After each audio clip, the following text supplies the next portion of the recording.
Hey, good afternoon, UChung students. It's Mr. Hackman back again for this week's CCDD Assembly.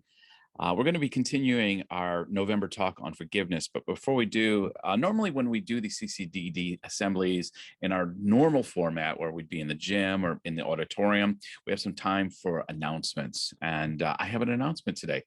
Hannah in CCDD is the girls basketball coach, and she's put together a little video. We want to congratulate the girls basketball team in their victory last week over ICS. So let's enjoy this little promotional video.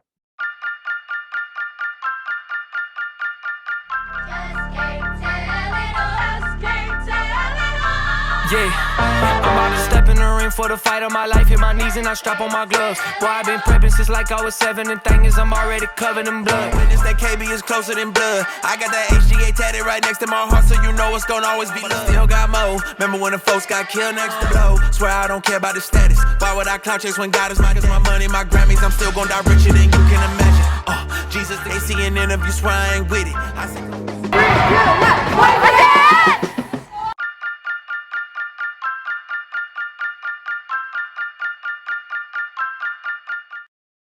Once again, well done, Hannah, and to the girls YCIS basketball team. We look forward to seeing more victories in the weeks to come, I'm sure.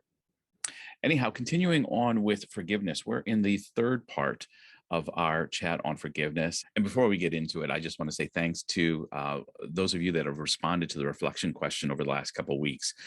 Some of the responses have been very thoughtful and very open, and I do appreciate that. Some of the teaching that I've been sharing with you, you've been able to reflect on and see how you can apply into your own life. And I want to continue that this week with part 3.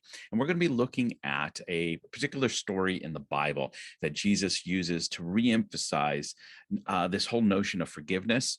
And it's one of the most popular stories that Jesus teaches. It's called the parable of the prodigal son.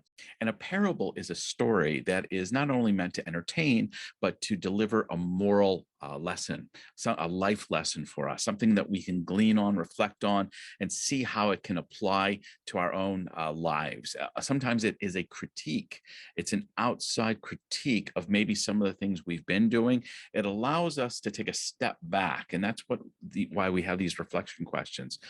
It's important to develop a contemplative life where you're able to step back for a moment and view a situation or even your own life from a new perspective. And that's what Jesus often wanted to do. He would share these parables or these stories so that even though they were fictional stories, they were very true because they reflected the real life decisions and reactions that people typically have to certain encounters or experiences. So Jesus tells a story of a man who is quite wealthy, and he has 2 sons.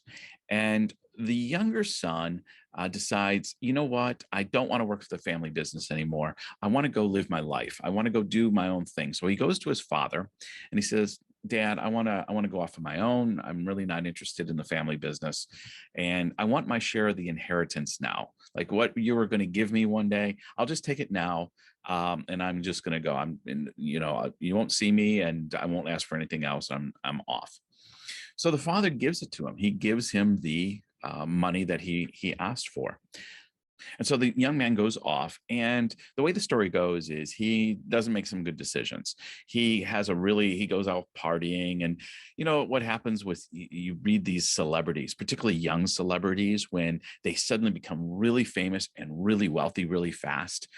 And you hear about all the partying and the drugs and the alcohol and the bad decision and lifestyle choices that they tend to make.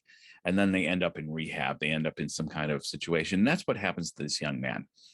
Everybody's his friend when he has a lot of money. But then when he doesn't, he finally squanders through everything that he was given. He's left without anything, and his friends kind of take off on him.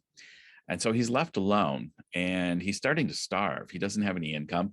So he thinks he gets a job, and he's shoveling. He's working on a farm, and he's shoveling seed to the pigs so that he's feeding the pigs on the farm. He starts thinking,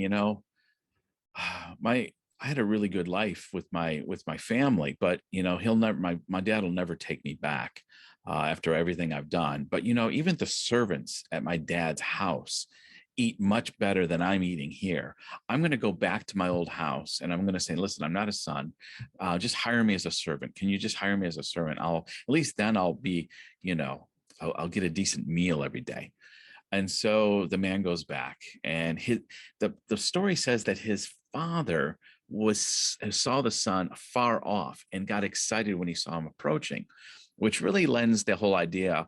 It doesn't deal with forgiveness, but the whole idea of God's love just always being looking for us to come home when we've made bad decisions, as many of us often do. And so he comes and he's so excited, and he's telling the first son, let's get the party going. Let's get your brother's coming back. And anyhow, the young man comes and he says, Father, listen, I have offended you. I've offended God. I've offended everybody. I'm no longer worthy to be your son, but if you'll just hire me as a hired hand, I'll be happy just being a hired servant in your household.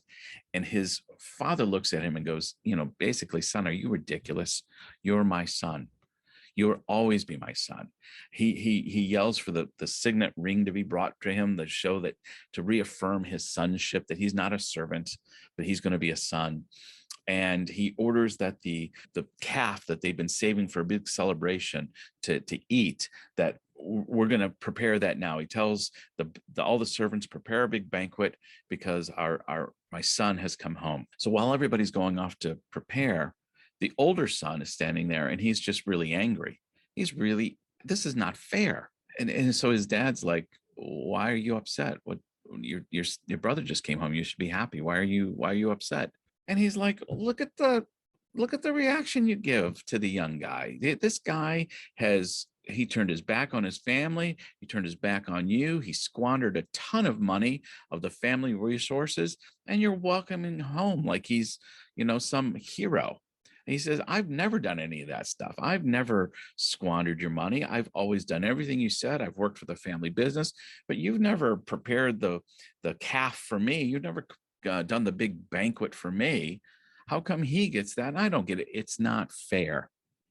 And the father just looks at him and says, son, you'll always be with me. Everything I have is yours. But your younger brother was dead to us, and now he's alive. And let's go in and celebrate that your younger brother, my son, has returned to us. And the father goes in, and it's left for the listener to try to determine what the older son was going to do, because it kind of leaves us with him just outside the party stewing. And I've always kind of saw that as a real lesson in forgiveness, how this son, even though he had it all together, there's this amazing party going on. There's celebration, there's great food, but he's not able to participate in it because he can't forgive, because he has this feeling of, this isn't fair. I've been dealt unjustly. My father has dealt with me unjustly, and I'm going to just sit out here and just be angry. And because he wasn't able to forgive, it's some of what I've been sharing the last couple of weeks.